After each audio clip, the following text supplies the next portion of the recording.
growing up in Jamaica, one of my favorite cartoons was actually Transformers. And as corny as it sounds, I was like, yes, that's what it is I want to do. I want to grow up and like create robots and do all sorts of things. But you know, that was always the usual, like you're a kid, you want to play with stuff.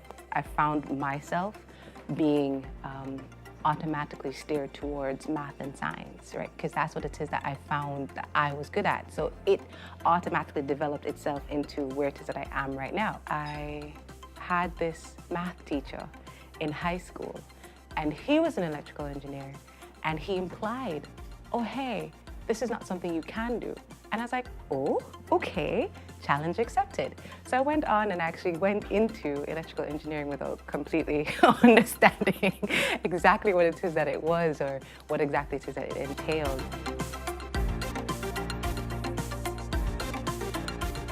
I actually found myself working with, after I graduated, a small consulting firm that was specializing in construction engineering. So it was multidiscipline and everything along those lines. When I was there, I found out that I liked what I studied for, what I went to school for, but I really, really enjoyed construction engineering. Creating the designs and the drawings in AutoCAD, watching them become blueprints, watching them become construction drawings, that whole process, working with the owner to develop exactly what it is that they want, and then translating that to the contractor, the person that's going to develop it, and then seeing it being built brick by brick, little by little, going up, going down, working with the heating, ventilation, and cooling design engineers to make something fit into what it is that it's supposed to be. So it wasn't until I got to university and we split off into our different streams that I was like,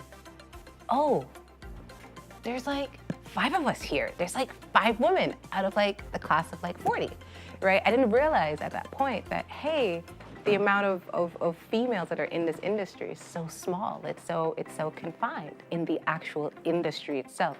You find yourself having to, the first couple times it happens, right?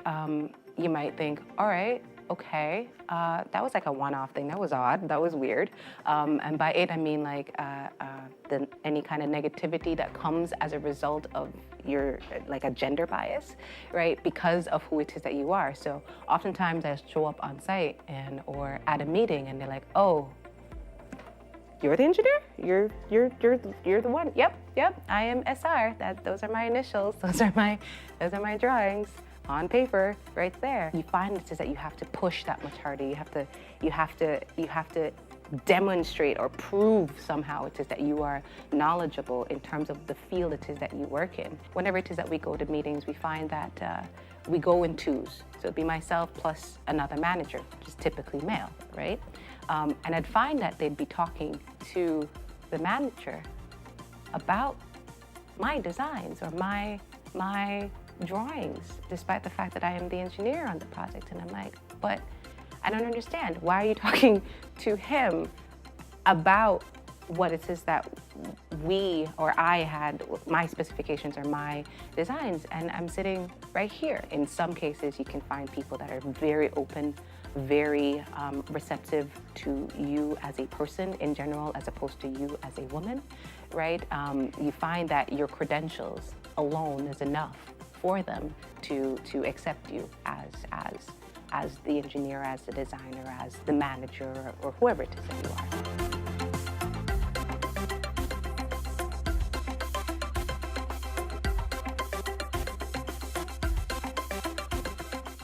For the ones that are coming up behind me, you have to kind of, I don't know, I kind of see it as, all right, kind of setting the pace for them. You can't run away from the boardroom meetings. You can't run away from the communication meetings. You can't run away from it, right? I find that if you shelter yourself from it and say, oh, this is difficult, this is hard, I don't want to have to do this, I shouldn't have to face this, then you won't learn how to deal with it. Life is already putting obstacles in your way.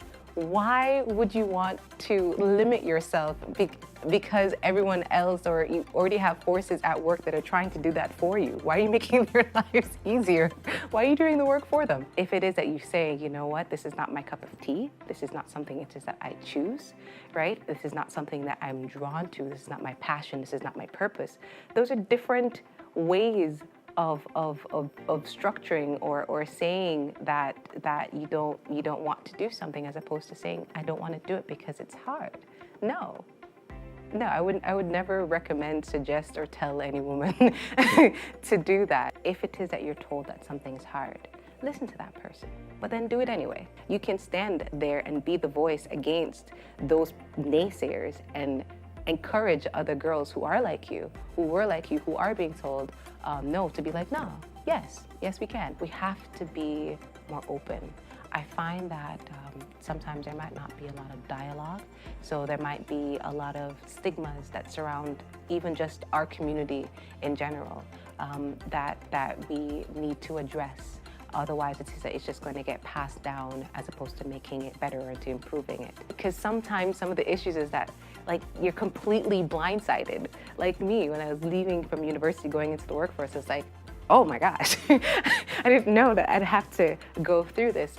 If you're open and you're honest, then I find that maybe the girls that are deciding to go into these fields can make a more well-informed decision around it. And create an environment that won't be so unbearable.